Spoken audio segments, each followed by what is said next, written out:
Life आंना क'क्राझाराव फैनानै एयारटेल नेटआ बिरादनो माने जोबोरैनो स्ल' जागासिनो दंथारो दा साननैसो मा जागासिनो दंथाय मैयानिफ्राय जादों स्ल'नो आं नायग्रोनोसै कमेन्टखौ आङो अन खालामना दोननि खेबसे अफ जानानै दं आंना कमेन्ट हरजायो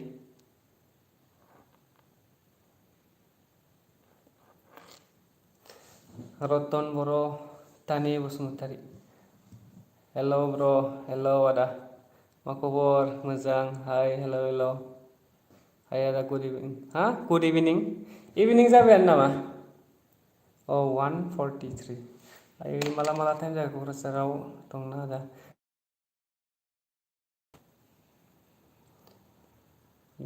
एन एन अफिसियेल हेल' ब्र' हेल' हेल' जियन नार्जारि प्रबिन ब्रह्म आयै नेट बेटारि गैला माथो आंना चार्ज होना लादिया दिनै मैयानिफ्रायनो होआखै आं चार्जखौ मा होनदों जेनि ब्रह्म मा खालामदों आदा दा आङो रुमाव ओरैनो दंथ'यो प्रकासदानि रुमाव दंफैयो बिनिफ्राय मैया सफैदोंना जोङो हराव ओमफ्राय दा बे रुमाव रावबो गैथ'वा आंल' दङ प्रकासदानि रुमाव माने प्रकासदा आरो मेहेर दाबो गैया दे मेहेरदायाबो दस्रा जायगायावसो थांना दं बिसोरो आंखौबो लिंदोंमोन खिन्थु आं थाङाखै आं मेंनानै दंना दादा क'क्राझार नों सिगाङाव मानो खिन्थायाखै दादा क'क्राझाराव फैनो होनना खोन्थाया नङा आङो दाखालि साननैसो आगोलाव बुंनानै होखादोंमोन आं भिडिअनि गेजेरजों क'क्राझाराव थांगासिनो दं होननानै आरो आङो कमिउनिटि टेबावबो होदोंमोन खिन्थु आङो दसे थानानै दानफिनदों आक्रा बड' मा दुरबल नुदोंलै ब्र' दुरबल ना दुरबल माने आङो दाखालि कार्बि आंलंनिफ्राय दाखालि बावै फैदों माला फैदों आङो 27आव कार्बि आंलंनिफ्राय फैदों आङो बेनिफ्राय 27आव आङो ढेकियाजुलि सहैदों मेहेरदा मोननाव बेनिफ्राय बिजायथ' मेहेरदानाव सानसे थाबाय बेयावबो बारा मेंनानै उन्दुनाय जादियासै ओमफ्राय आरो मैया 28आव आङो बे क'क्राझाराव फैदों ढेकियाजुलिनिफ्राय 6थायाव गाखोदों जोङो ट्रेन ओमफ्राय फैयै फैयै फैयै बे क'क्राझार प्रकासदानि रुमसिम हरनि 7थायाव मोनफैदों फुंनि 6थानिफ्राय मोनानि 6थायाव बेयाव सफैदों जोङो ओमफ्राय गोबां बिदिनो ओमफ्राय आरो फैनानै हरावबो उन्दुनाय थाब जायाखै माने 2:30सो जादों उन्दुनाया साननाय बेनिफ्राय आरो फुङाव 7थायाव सिखारदों आङो 5 घन्टाल' उन्दुदों आङो मैया फुंनिफ्रायथ' हरनि 2:30सिम स' बेनिखायनो आरो मेगनाबो गोजा गोजा जाना दं मबाइलाव बारा नुवाखै नामाथाय बड' किं माबा खामानियाव थांदों नामा आदा खामानि बुंबाथ' माने खामानियाथ' खामानिनि थाखायनो फैखादों जोङो ओरैनो डाइरेक्ट बेरायनो होननानै टारगेट लानानै फैयाखै मोननैसो खामानि दं बेखौ माने मावग्रोनि जोङो साननैसो मेहेरदाजों प्रकासदा माने मावनायनि उनाव एसे खामानिया हाफपारसेन्ट थांबाथाय जोङो बयनोबो खोथादोनोसै ओमफ्राय कानाकसर बर' थेंक इउ स' माच ब्र' 20 रुपिस सुपार सेट हरनायनि थाखाय आदा मा ओंख्रि जानाय आं ओंख्रिखौ आङो बेयाव जादिया रुमाव ओमफ्राय आङो दासो हटेलाव थांनानै फैदों क'क्राझार मा टाउन होनोमोनथाय बे जायगायाव आं थानायखौ आं मिन्थिया दै बे आं थाफैनाय टाउननि जायगाखौ जायखिजाया दिनै सानदेना जा बुरजा मानसि जादोंमोन बे टाउनाव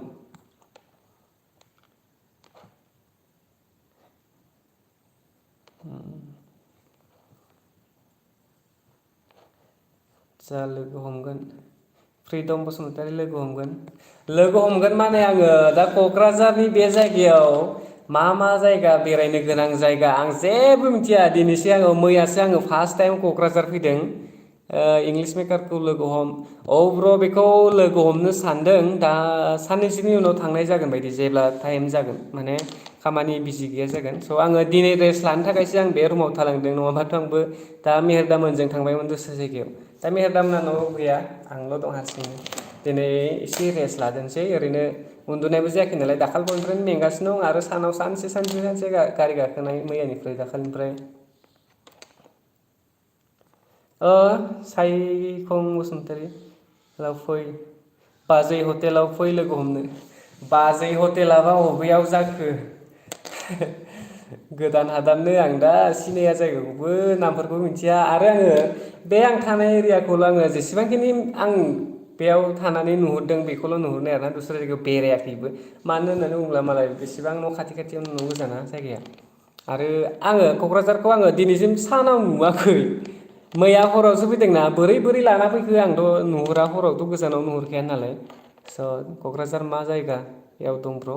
थुलुंगा बसुमतारी बेनोथ' जाबाय दा अबे जायगायावबा थाखो आङो क'क्राझारनि गुगोल मेप नायबासो मिन्थिसिगोन आं गुगोल मेप नायाखै प्रकास दानाव दा फैबाथाय सोंगोन र' आं बबे जायगा बेयो सोरबा मा होनो अनजु ब्रह्म प्रकासालाय अबाव दं दा प्रकास थारमोना दस्रायाव थांदों बेनिफ्राय दा आं हारसिं दं रुमाव ओमफ्राय बिसोरो दा मोनायावसो सफैगोन बायदि ओमफ्राय आंखौबो लिंदोंमोन आं थाङाखै आंना नै सोरबा बुंहरदोंमोनलाय दुरबल होननानै मेगना जा बुलाव बुलाव जाना दं निन्दोआनो खाराखै आंना वाट्स एप स्टेटास आब' रियानि न' खाथियावनो दं माथो हो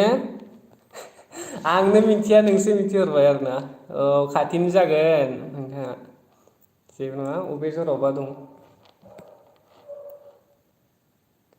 नायलाय ब्र गुगोल मेप नायनो गोनांबाथाय ना दा आं बे स्ट्रिमानो अफ जालांगोन बेनिखायनो आं दा नायथ'ला उनाव नायनानै आं बुंग्रोनोसै न'निफ्राय फैनायनिफ्राय ब्लग भिडिअ बानायगासिनोमोन थेवब्लाबो माने आं बेखौ आपल'ड खालामनाय जायाखै मानो होननानै बुङोबाथाय आङो दा जा मेंखादों नालाय स' आङो गाबोननिफ्राय सम मोनगोन ओमफ्राय गाबोन आं इदिट खालामगोन दिनैथ' इदिट खालामनो हाखानाय नंला दिनै आंनि उन्दुनायावनो रेस्ट लानायावनो टाइम थांसिगोन आरो अलरेडि थांखाबायानो दा 2टा जासिगोन मा होनदों आक्राफोरखौ मासे हेन्डसामफ्रा नोंलाय ब्र' हेन्डसाम नङालै ब्र' आइबो मा खालामदों ओरैनो जिरायना दंथ'यो दाथ' लाभ from apple family thank you ब्र' देनोरे ब्र' नोंनि नाम्बार खिन्था आंनि नाम्बार आङो होबायानो थायो आङो सम सम भिडिअफोराव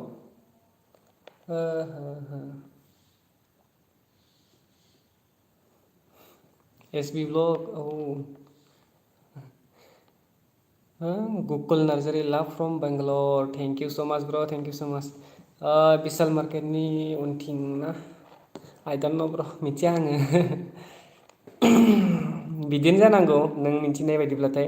खिन्थु आं बे जायगानि एरियाखौ मिथिया फार्स्ट टाइम क'क्राझार फैदों आरो आङो सानाखैमोनबो क'क्राझाराव जे आं फैनो मोनगोन होननानै क'क्राझार नालाय क'क्राझार जोंनि कार्बि आंलंनिफ्राय जा गोजानाव बेफोरबायदि सानबाय थायोमोन आङो खिन्थु आरो बेयाव फैनायनि प्लेनाबो हथातसो जादों माने ओरैनो साननैसो आगोलावल' खबर मोनबाय आङो बेयाव थांनांगौ औ थिगानो दं थांनांगौबा क'क्राझार थांनांगौबाथाय आंबोथ' क'क्राझाराव फैनायनि चान्सखौथ' गारखाया नालाय मानो गारनो होनोब्लाथाय आगोलनिफ्रायनो फैनो गोसो जाखायो बेनिखायनो माने जाय खेबसे क'क्राझार फैनायनि चान्स मोनदों दा बेयाव फैखाबाय आरोना आङो ओमफ्राय आगोलावबो फैनायनि प्लेन दंमोन नाथाय माखासे जाहोननि थाखाय फैनाय जादिया बेनो नङाबा आगोलाव सफैनो हानायमोन खिन्थु एबार खेबसेयाव गारखायाखै दे जै फैनो होनदों नालाय फैखाथारबाय आरो आदा मा खबर प्लिज मेनसन खालाम आदा नामखौ फ्लरिना बर' औ धानजित वाइटि नोंना जिएपआ बहानि जिएपनि खोथा बुंनो नाङा ब्र' माने ससियेल मिडियायाव थानाय मानसिफ्रा बेफोरबायदियाव थाबाबो थायाबाबो खोथानाया बोरैबा गाज्रि दानोथ' नुगासिनो दं नोंथांमोना माने बोरै सोलिगासिनो दं जोंनि बर'नि इउटुबनि गेजेराव दैलि मा भिडिअ नुयो गार्लफ्रेन्ड बयफ्रेन्डनि कन्ट्रभारसि सोरनिबा माबा मोनसे स' आं बेनिखायनो आङो आंनि पार्सनेल माखासे लाइफनि खोथाफोरखौ आङो इउटुबाव लाबोनो साना बेफोरखौ आरोना स' बेनि थाखायनो आङो बेनि सायाव जेबो कमेन्ट खालामनो बायो विंकोल ब्रह्म ओंखाम जाबायना जायाखै ब्र' जाबाय ब्र' जाबाय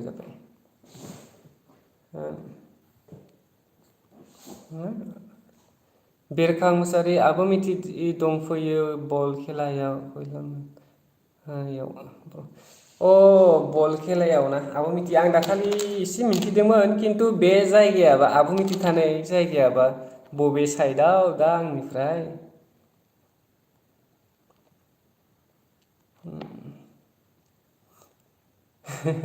आदा मेहेर अफाय दं आदा मेहेरा दा मोनायावसो सफैगोन बियो र' आं दा मोनायाव फैबाथाय देखायगोन आं बेखौ दा न'आव गैया दस्रायावसो दं। बर' जि थानाय थायैखो दंबा दं खोथा दा मा होनदों बर' जिब थानाय थायैखो दंबा दं खोथा नांगौलै र' लाजिनाङा माखौ गिनो गिनाय नङालै ब्र' आंना बेफोर खोथायाव एसे साइड जानो लुबैयो आजिखालि ओरैनो जुदि आङो इउटुबाव भिडिअ बानायबाय थायोबा बानायबाय थायाबाथाय आङो जेनेबा आं इउटुबार नङाबाथाय आं अपेनलि बुंगौमोन जे आंहा दंबाथाय दं दङाबा गैयाबाथाय गैया खिन्थु ससियेल मिडियायाव फैनाय मानसिया जाहा थाहा खोथानाया बेफोरबायदि अभार आरोना पार्सनेल माखासेखौ बुंजायो खिन्थु अभार पार्सनेलखौ माने माखासेखौ बुंजाथावा ओमफ्राय गोबां समायाव जायो दा जों जेरै नुगासिनो दं इउटुबाव दैलि इउटुब अन खालामनाय लोगो लोगोनो कन्ट्रभारसि नुयो बायदिसिना मालायफोरनि थ' जोंनाबो माबा मोनसे जोंथ' भिडिअ दैलि होयोना ओमफ्राय गोबां हेटार्सफोरबो थायो बा माबा मोनसे ओरैनो नंनायनि नङैनि खोथा गोबां बाहायलाबायो बेनिखायनो जोङो बेनिफ्राय गोजानाव थानो थाखाय बेफोर खोथाखौ पार्सनेल लाखिनायानो मोजां।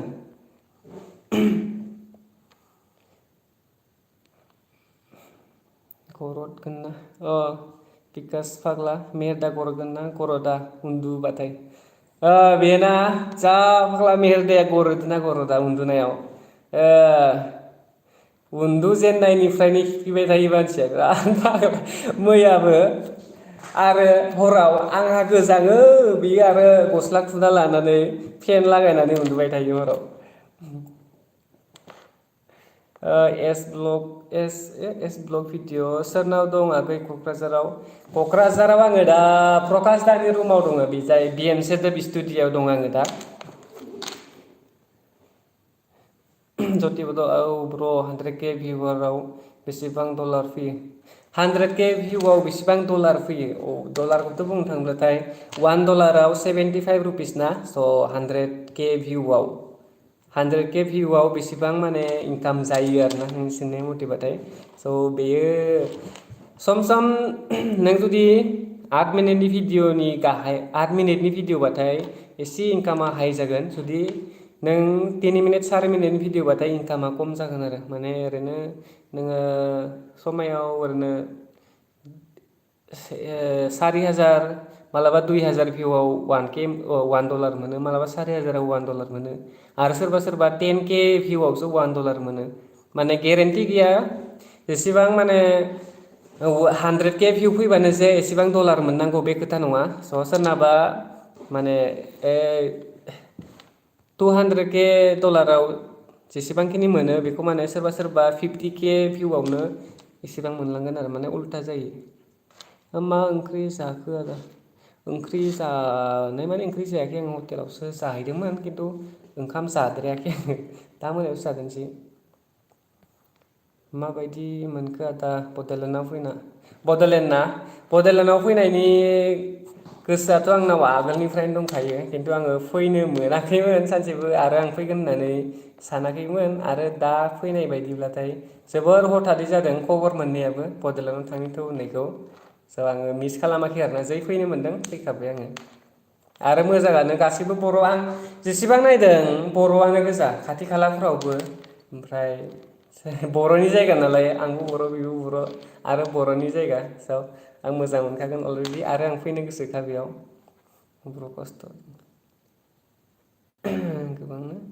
मा निजोरा बसुमतारी मा खालामदों आदा ओरैनो दा आं दंथ'यो रेस्ट लादों दसे बेनिफ्राय freedom Basumatary PWD blog Biswajit Basumatary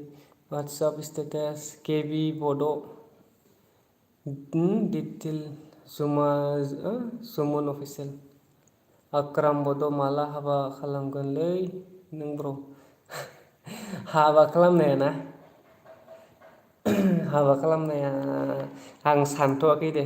सानबाथाय देनां साननैसोनि उनाव हाबा खालामनायखौ सानबाथाय खोथाना होगोन आङो डेटखौ माला फिक्स लागोन। आलक गेमिं जोंनि उदालगुरियाव फैफेरगोन ना फैफेराखै आदा फ्रम उदालगुरि ना मैया मेरदाजों आंजों ढेकियाजुलिनिफ्राय जेब्ला फैदोंमोन उदालगुरियाव जोङो 30 सेकेन्ड माथ्र' ओंखारदों बेनिफ्राय उदालगुरि लिजेन्ड दंमोन ना बेखौ लोगो हमनानै फैदोंमोन जों मैया ट्रेन स्टेसनाव राहुल बड' ब्लग मा खबरफोरा बोरै खबर मोजां ब्र' मोजां दासानदिसोथ' मोजाङानो आरो आं दा क'क्राझाराव फैदों जेला आंनि खबराथ' आरो मोजाङानो थाबाय थाखागोन आरोना गाज्रियाव थांनाय नङा आं बेखौ सानो स' जोबोर मोजां नांदों आङो क'क्राझाराव नि हारसिंनो नामा आगै रावबो गैफाया नामा दा रावबो गैफाथ'आ आं हारसिंनो दं दा मोना समाव फैगोन आङो दा रेस्ट लानो थाखाय थालांदों नङाबा आंखौबो लिंगासिनो दंमोन बिसोरो मेरदा आरो प्रबस्था मोनहा गावसोरजों थांफानो आरोना नाथाय आं थाङाखै आं मेंनानै दंना जा मेंना दं गारि गाखोनाया साननै जाबाय आरो हरावबो उन्दुनाय गैया बर' जोंनि क'क्राझार मनिला बर' जोंनि औ ब्र' रिप्लाइखौनो खालामामोन आंनिखौ खालामो ब्र' खालामो मानो खालामा जानो बिरखां मोसाहारि आब' मिथिफैनाय जायगा हाग्रामा ब्रिजनि साहा साइद थांबानो मोनो मैया बेयाव जों नुबोदों दै बे आब' मिथिफैगोन होननाय जायगाया बेनोमोन नामाथाय बल फिल्डआव मोसानाय सोलोंगासिनोमोन सानैसो उन्दै खुदियाफ्रा बेयावनो जागोन नामा अनिमा हेन्डसामखा आदाया थेंकिउ बिना लायगोन ना बिकास फाग्ला हिन्जावखौ बिना लायगोन ना खावना लायगोन बिनाया मोजां नङा खावना लायनायासो मोजां बारिथिंजाय थांनानै खावना लायगोन देनां लायनोबाथाय आरोना बिना लायनायालाय मोजां नङा बेफोरबायदिया इन्टारेस्ट जाया लाइफआव खेबसेल' हिनजाव लानाया बेखौ खावनानै लायाबा बोरै जानांगौ जाखो दा मेहेरा बहा थांदों दा क'क्राझाराव थाना माबायदि मोनदों क'क्राझाराव थानानै ना सोर सोंदोंमोनलाय बेखौ बाव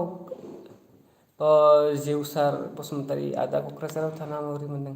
मोजां बर' जोबोद मोजां क'क्राझारा जोबोद मोजां ओमफ्राय साननैसो थानानै बेजाय जोङो जेब्ला बेनिफ्राय थांगोन ना क'क्राझारनिफ्राय जों जेब्ला थांगोन न'आव अब्ला जोङो मेहेरदाजों आंजों उदालगुरि रौता गरेस्वर बेफोराव हाबलांनो हानाय हाबलांनाय माने उदालगुरियावथ' पाक्का हाबलांखागोन जोङो थांनाय समाव उदालगुरि बेनिफ्राय थांनायाव ओमफ्राय बेजाय दं बिजनियावहाय बहायबा दा बे खाथिनिखौ बेरायदोंसै मैयाथ' बङाइगाव जा बेरायबाय हाग्रामा ब्रिज ना मा होनो बेयावबो थांनानै फैदोंमोन जों मैया धृति बर' इउटुबार मिटाप जानो नागिरदों नामा ब्र' गौरां बोरैलै बोरैमोनलाय बे कमेन्टआ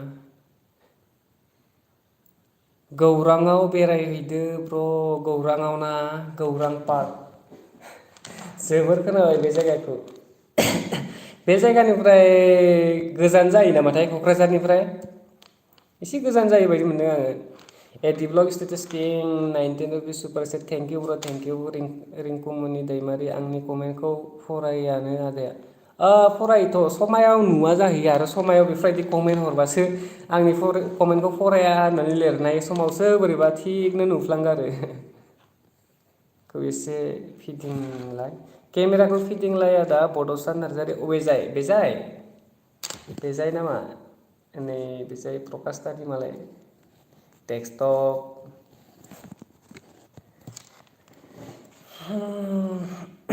क'क्राझारनि सिख्लासो लाबोफानांगोन नामालै ब्र' क'क्राझारनि सिख्लाना क'क्राझाराव आं सासेबो सिख्लाखौनो नुवाखै बाहेरावनो थाङाखैना आङो ओरैनो हटेलावल' थांना फैदों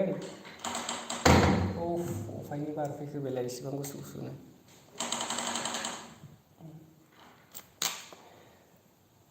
नङा ब्र' ब्रिज बारलांनांगौ 10 किल'मिटारसो गोजानाव फ्रिदम ब्रिटिश दैखर नायनोबा फै आदा क'क्राझार माने आङो दा क'क्राझारावनो दङ बे जायगायाव थांबावनांगौ जाखो आङो आरो दा आं हमनोनो हाला बारा माने बे एरियाखौसो बे क'क्राझारा मोनसे डिस्ट्रिक्टनि नामसो जाखो ना मासो जाखोनो ना मोनसे टाउननि नाम जाबाय नाम बियो आं बारा तालखौनो मोनला मानसिफ्रा माने उल्था उल्थि होनबाय थायोना क'क्राझार आंनि साननाय बायदिबालाय टाउन जानांगौ बे मोनसे स्टुडिअ आदा प्रकासनि स्टुडिअखौ खोन्थालाय ब्र' आदा प्रकासनि स्टुडिअ ना स' बेजाय दं आरो ओइ मेन गेमिं पिसि मबाइलाव नायनायाव एसे फिसा नुदोंलै नाथाय नोङो जुदि खाथियाव फैनानै नायोबाथाय हाब एफा गेदेर होननानै सानो आरोना आखाइ थाइसेजों ओरै लोगो मोनोबा नायबाथाय नैबे जाय मालाय आदा प्रकासजों हाया नेक्स्ट लेभेल आदा प्रकासा होद आलग गेमिं बेबायदि कमेन्ट खालामो नामारा आंखौसो खोलैना दोनगोन माथो कन्ट्रभारसियाव बोरैबा नोङो दा खनसे एआव एक्सट्रा इउटुबार चेनेलाव लाइभ फै ब्र' आं लाइभखौ ना आं बे मेन चेनेलाव आङो लाइभ हेगारनो गोसो जाथ'वाखै मानो होननानै बुङोबाथाय बे मेन चेनेला एसे आलादा टाइपनि आं भिडिअ बानायो नालाय नोंनि रायलायनायखौ जा मोजां खोनाखायो आदा रन्जिता बसुमतारी थेंक इउ स' माच आरो आं मोनसे खोथाखौ बावगारनासो दं आङो दा बयानि M1 माने आंनि माइक थायोना बुंग्रा बेखौ आङो लाबोनो बावगारदों न'निफ्राय आरो प्रकास दानिखौ आं दहाय इउस खालामनानै नायदोंमोन खिन्थु जायाखै फुङाव बिना माइकआवनो आङो माने माइक गैयालाफानो दिनै फुंनि भिडिअखौ आंहा बानायनो गोनां जादों माइक थाबाथाय मोजां जायो आवाज आरो साउन्डआ इक' जायो प्रकासतानि रुमाव एसे माने हाबफैफिनो भइसआ रायलायबाथाय रायलायनायनि जा आदाया आंनि कमेन्टखौ नायानो मिन्टु नार्जारि आं दहायनो बुंदों ना बेफोरबायदि कमेन्ट हरफ्लांबासो समायाव नायनाय जायो हो हो हो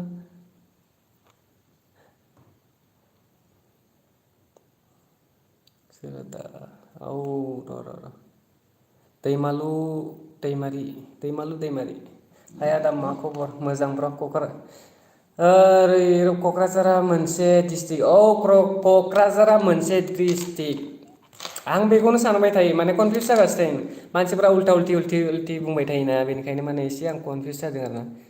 स' क'क्राझारनि बे जायगायाव फै बेयाव फै होनो आरो क'क्राझार फै होननानै बुङो आरो क'क्राझाराव थाफैबाबो मानसिफ्रा स' बेनिखायनो आङो उल्था उल्थि जादोंमोन साननाया दा आङो क'क्राझार डिस्ट्रिक्टआव दंना बेनिफ्राय आं अबे जायगायाव दङ आं बेखौ आं मिथिया लकेसनखौ दस बार जाबाय नायानो दादाया आमस्रं बसुमतारी नायो ब्र' बिदि मोनदों जोंनि ककआव फैनानै ना जोबोर मोजां क'क्राझार आरो आङो दा बेरायनो दंबावोसो दा मोना खेबसे बेरायनानै नायगोन बे जायगा लकेल एरियाखौ दा आं जे जायगायाव दङ बे जायगाखौ आङो मोनायाव दसे बेरायनो नायदोंसै बिनिफ्राय आरो दा हायोब्लाथाय गाबोनफोर अहाय लाङो र' मेहेर दामोनखौ सोंदोनोसै आंथ' मिथिया बहायबा सारालपारा ना अहायबा थांगोन होननानैबो बुंदों स' नायनोसै थांनाय जायोबाथाय खबर हरगोन गसाइगावआव फैबानो जायो ब्र' गसाइगावआव थांनो गोसोथारमोनलै आं खेबसे गौरां पार्क ना मा दंनो गसाइगावआव नायनांगोन र' खेबसे फैबाय जेला बारा गोजानथ' नंखाया खनबैसे हा ब्र' आक्राम बर' जोंनि बाक्सायावबो फै बाक्सायाव अबेजाय जायोमोनथाय उदालगुरि खाथियावनोमोन ना बाक्साया थांगोन बेजों साइडआवथ' थाखागोनानो आरो गरेस्वरानो बाक्सा गोलैयोमोनदां गरेस्वराव हाबगोन जेला बाक्सा सहैखागोन जोङो गौरां पार्कखौ बेरायफै दाहाय दिनै जाथ'नाय नंला गौरां पार्कआव थांनाया साननैसोनि उनाव जागोन थांनोथ' गोसो आरो थांनायबो जाखागोन बायदि सानदों आङो जा सानना दं चिराङाव फैदो आब' मिथियाबो आं लकेसनखौ मिथियालै ब्र' आङो क'क्राझार बे बड'लेण्ड बुंबाथाय आङो जायगाखौनो मिथिया आङो अबे जराव मा दङ फार्स्ट टाइम ना आरो आंनाबो नोंसोरबोथ' मिथिखायो आंना कार्बि आंलं बेनिफ्राय बेसेबां गोजान मिथिखायो खेबसे गुगोल मेप अन खालामनानै नायबानो जायो आरोना थ' आं बेयाव फैदोंसो हय दा न'आव थांनायखौबो एसे सिन्था जाहरदों बोरै थांगोन आङो इसिबां गोजानाव दा गारि गाखोनाय ट्रेन गाखोनाय फैनायावथ' फैनो हाबाय र' जेन थेन दा थांनायाव एसे गिदिं आरोना माला सहैनांगौ जाखो बे क'क्राझारनिफ्राय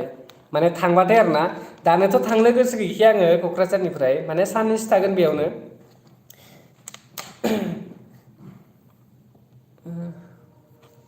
जुगल बर' गरेस्वराव जोंहानि न'आव हाबलाङा दा अके ब्र' अके जागोन खैला मैलायाव दिनै फुटबल खेला दं ब्र' आब' मिथि फैगोननो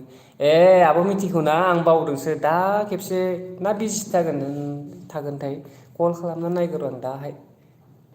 किजान लोगोबो मोननो हानाय। आयै 10% ल'थारसै माथो बेटारिया। क'क्राझार टाउनावनो दं नों क'क्राझार टाउनावनो ना? थिगानो आं दा बेरायहैगोन र' नायगोन आं जायगाखौनो नुवाखै आं दासिमबो ओरैनो दंगासिनो दं। सरलपारा मा होनदोंमोनलाय सरलपारा मैदेर दंलै ब्र' आयौ। दैथुन बर' मा खालामदों आदा ओरैनो जिरायनानै दं ब्र' दा दसे दैमालु ओंखाम जाबाय नामा जाबाय जानाया जाबाय। एम बि एल प्रडाक्सन मा लिरदों माबोला फैगोन आदा नों कार्बि आंलंआव कार्बि आंलंआ न'आवनो आंना बेयावथ' थांनाय जाखागोनानो जेरैबाबो साननैसोनि उनाव खिन्थु दा गेरेन्टि गैया माने आङो जोंना बे क'क्राझाराव फैगोन होननाया माला थांगोन बेखौ जोङो जेबो गेरेन्टि बुंनो हाया बे जायगानिफ्राय ओमफ्राय दाखालिनिफ्रायनो जों बेखौ मिथिखाया आरोना माला जों जा खामानि मावनो फैदोंना मोननैसो बे इउटुबनि सायावनो जागोन बा माबा मोनसे खामानिनि सायाव जागोन स' बेखौ मावनानै 1/2% मावग्रोगोन लागेले जोङो बेनिफ्राय खबर होदोनोसै जों मानि थाखाय फैदोंमोन बुंनानै होगोन आरोना जोङो 1/2% जुदि खामानिखौ मावनो हायोबाथाय दानोथ' आरो दाबो स्टार्टखौनो खालामाखै जों जे खामानियाव फैदों मोनसे ओरैनो बाहेरा खामानि मा दं फुल के मोनायाव मेहेरजों मोजाङै उन्दु नङाबा होसिनजागोन नों बि केयारफुल मेहेर बेजों जाया बे आरो हारसिं नांखागौ बेनो फालि गंसे बेजों दा उन्दुनोनो हाखाया जा खिफैबाय थायो हराव मेहेरदाया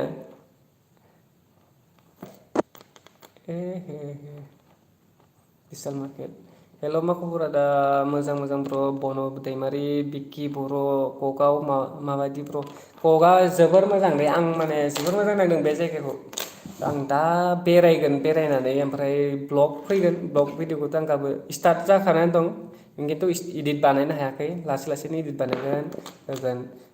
फ्लाइअभाराव बेरायहै इभिनिं बरिया नाङो नों आरो सिख्लाफोरबो नुगोन आयै सिख्लाफोर नायनो नामा नाया दे आङो नायगोन नायनाया क'क्राझारनि बर' सिख्लाफोरा बोरैबा दस्रा जायगानिखौथ' नायनो गोसो जाखायो नायथिंबाबो नों बर' इउटुबार जानोसो समायो हा ब्र' नों इउटुबार जानोसो समायो इउटुब चेनेल खुलिदो इउटुबार जानोना आं फैनाय बोसोरालागै सानदोंसो र' बिकास फाग्ला आइ मेहेर आदायालाय नोंजों गैया नामा आदा मेहेर गैया दा फैगोन बियो क'क्राझारनि बहा जरायाव दङ दहाय बेखौ मा होनदोंमोनथाय आं थानाय जायगाखौ आं बावबाय दे क'क्राझार आं थानाय जायगाखौ आं दा बबेयाव दं क'क्राझारनि बे जायगाखौ आं मिन्थिया बारा जों जाबाय नामा मनजित बसुमतारी बेदरजों जाबाय नामा बेदर माने मैया फैनाय लोगो लोगोनो प्रकास दाया मा जाहोदों मिथिबाय मैसो बेदर मैसो बेदर आदाबो मिथिदों दंफैयो जोंनि गामि फुटबल खेलायाव आंहाबो मिथिगोन दा कल खालामगोन सौग्रावलायगोन आदा नोंखौ नुब्ला बिकि तामां बिदि जालाय नामा सौग्रावालै ब्र' सौग्रावा मानो सौग्रावनो जाखो हेलौ मिजिंसा नार्जारि हेल' बिबेक ब्लग हेल' ब्र' हेल' मा खालामदों ब्र' ओरैनो दं मिजिंसा नार्जारि जिएफ सासे फथायदो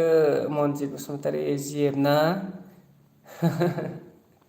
जिएफखौलाय मा बुंनो ब्र' नों मुभियाव एक्टरफोर मोनबा एक्सन खालामगोन ना खालामा जास्ट कुइसन मुभि ना जुदि बर' मुभियाव लाफायोबाथाय खालामगोन मानो होननानै बुङोब्लाथ' इसेबांखिनि एक्सन माने हिन्दीफोरनि बायदि स्टान्ट खालामनाय मानाय बेफोरबायदि गैद्राया नालाय स' खालामगोन आरो बर' फिल्म दा बानायलानो माथो जोंनि बर'फ्रा नों ब्र' दा ओंखाम जाबाय नामा मुभियाव चान्स होबाथाय लागोन बेबो एक्टरावथ' मोनखाया खिन्थु साइडआव लागोन आरोना एक्टरनि फंबाय बा माबा मोनसे एक्टरनि न'खरनि जानाय बेफोरबायदियाव लागोन आङो अब्लासो माने बार बार केमेरानि एंगेला आंनाव फैबाय थागोन ना एक्टरनि जुदि फंबायफोर जानो मोनबाय बायोबाथाय बानायनाय नुथारबाय बेखौ बानायनाय मोनथारबायनो बानायनायना मेगना बुजोबनानै दं उन्दुनो मोनाखै आं दाखालिबावनिफ्राय आरो दाखालि दसेल' उन्दुनाय जादों हरावबो मेदामोनाव ओमफ्राय आरो गारि गाखोनाय साननै गाखोबाय आङो मैया मिसाखौ मा बुंनो फुंनि 6टानिफ्राय मोनानि 7 बाजिसिम गारि गाखोदों आरो हराव 2:30आव उन्दुदों साननानै नाय बिदिब्ला बेनिफ्राय आरो दिनै फुङाव 7टायाव सिखारदों 5 घन्टाल' उन्दुदों आं मैयानिफ्राय आरो दाखालिनिखौथ' आं बादखौनो दोनबावबाय माने आं बुङाखैसो जोबोर उन्दुनो ओंखारना दं दे आङो माने दा रेस्ट लाथारनांगौ ओमफ्राय दा देहाया बोरैबा दुरबल नांगासिनो दं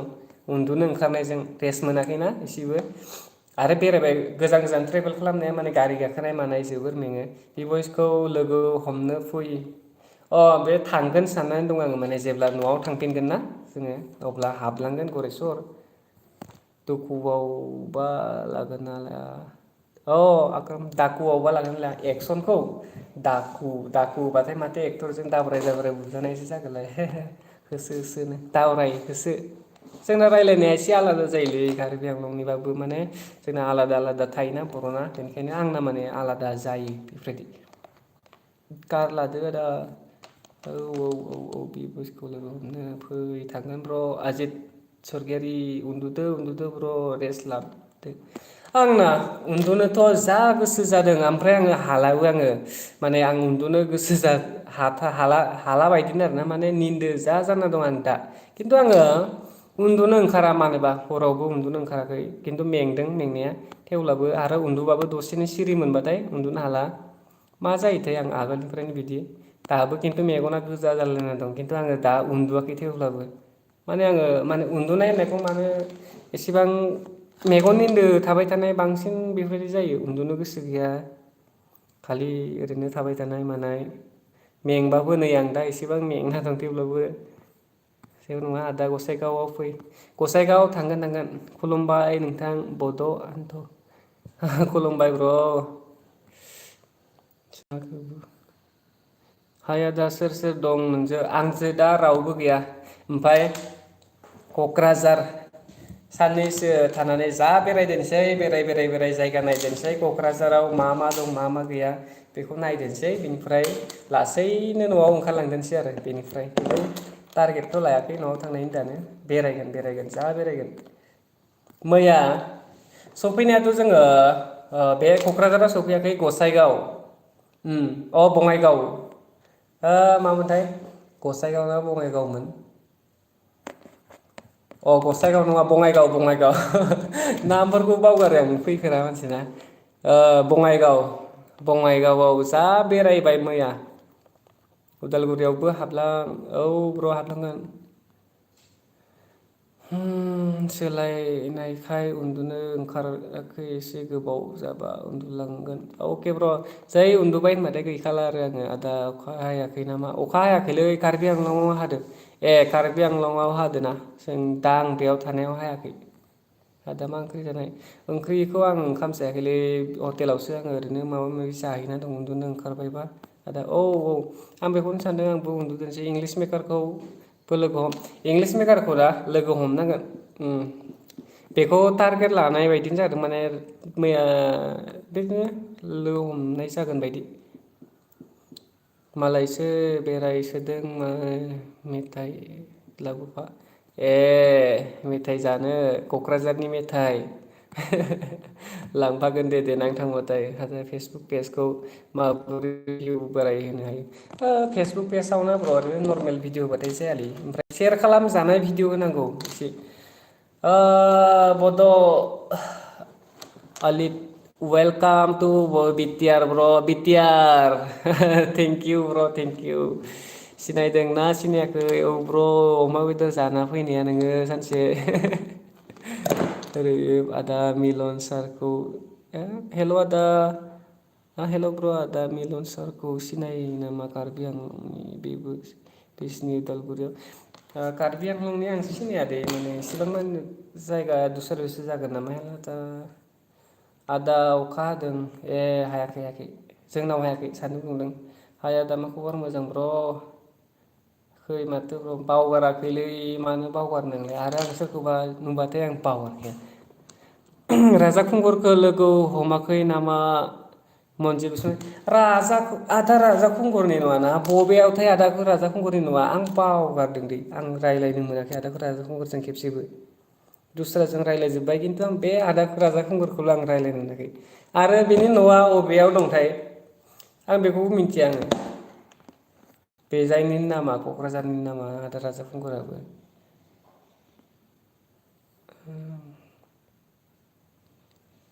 नामा नोङो दा राधा बसुमतारी बेनि नङा दिगलि मासकाव लाङिनिसो बाक्सायाव बेरायनो फैया नामा दा मानास नेसनेल पार्क बाक्सा ना बाक्साया अबेयावमोनलाय अ उदालगुरि खाथियाव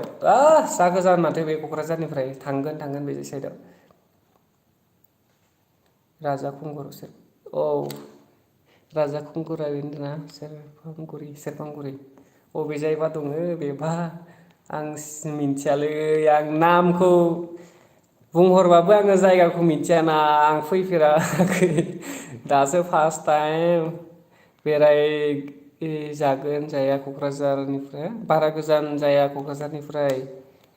बारा गोजान जायाना थेवब्लाबो माने लकेसनखौ मिन्थिबाथाय मोजां जायो बेरायना लाग्रोनि र' थेवब्लासो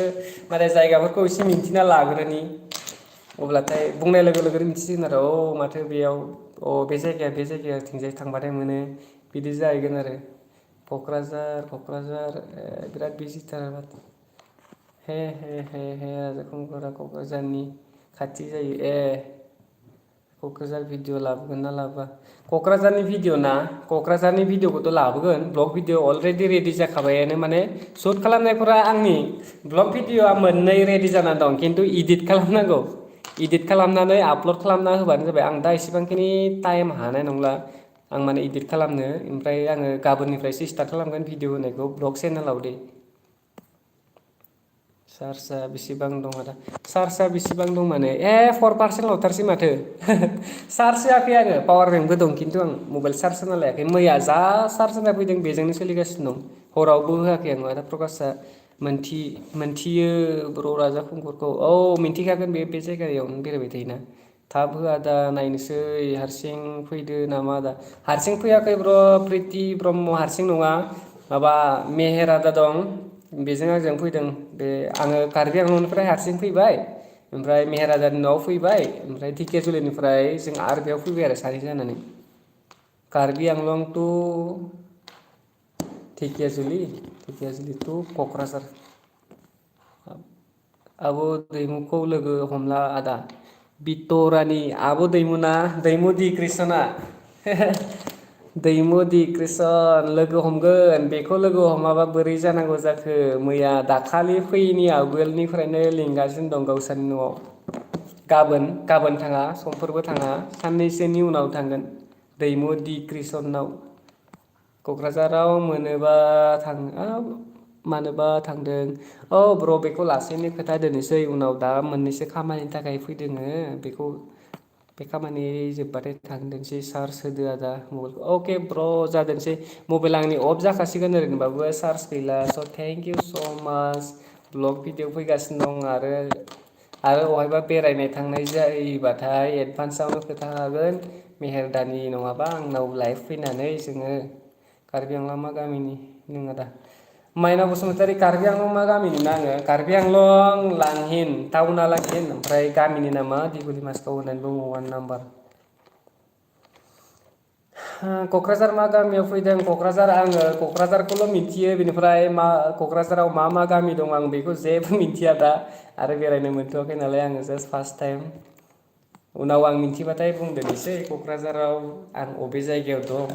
दा र' मेहेर मोनफैबानो मिथिगोन आं अबे जायगायाव दं बुंनाय बायदिब्लाथाय सोरबा अहाय होनदोंमोनथाय आब' रियानि न' खाथियाव होनदों नामा आं मिथिया दै खिन्थु आं अबाव दं आं गावनो मिथिया अबाव दं आङो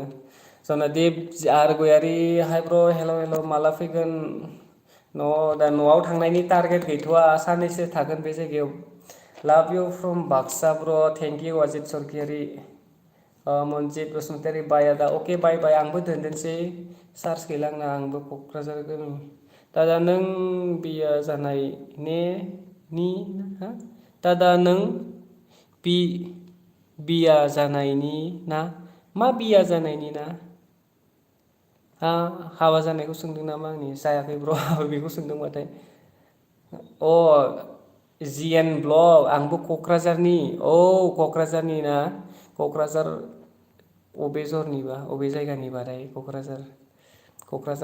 आं कनफिउससो जाबाय आं माने हमनोसो हाला बोरैबाबाथाय क'क्राझारनि आदा थेंक इउ ब्र' थेंक इउ नोंसोरनि क'क्राझारा जोबोर मोजां आं दा आङो जोबोर मोजां मोनदों आरोना दा क'क्राझाराव फैनानै फै ब्र' अके तामुलपुर दादा नों बिया जानो